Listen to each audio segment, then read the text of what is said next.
Imagine, tu es dans un jardin, une pomme tombe, et au lieu de te dire « bon, ben, la gravité », tu te demandes « pourquoi ça tombe vers le bas ?»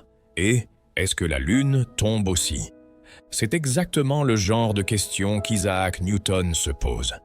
Newton naît en Angleterre, le jour de Noël de l'an 1642. Il est petit, fragile et plutôt solitaire. Mais il a un super pouvoir. Il observe tout le temps. Très jeune, il fabrique des objets, des moulins miniatures, des mécanismes, comme s'il voulait comprendre les règles cachées du monde. Et puis arrive l'année 1666. À cause d'une épidémie, l'université de Cambridge ferme. Newton rentre chez lui, à la campagne. Et c'est là que l'histoire bascule. Isolé, sans professeur, sans cours. Il pense. Beaucoup. Trop, même. C'est pendant cette période qu'il imagine une idée vertigineuse. La même force qui fait tomber une pomme pourrait aussi maintenir la Lune autour de la Terre. Autrement dit, la gravité ne s'arrête pas au sol. Elle agit partout, jusque dans le ciel. Une idée simple, mais qui change tout.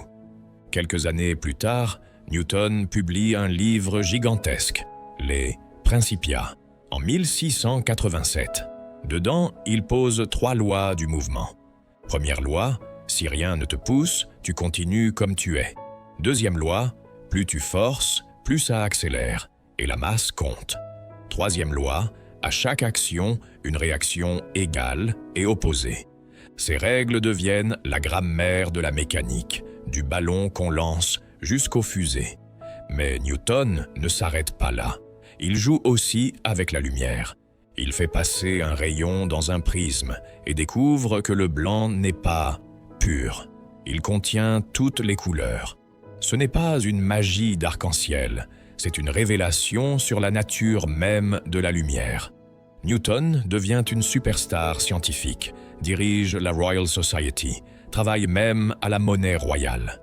Mais il a un caractère difficile, adore avoir raison et se fâche violemment avec d'autres savants, notamment sur l'invention du calcul.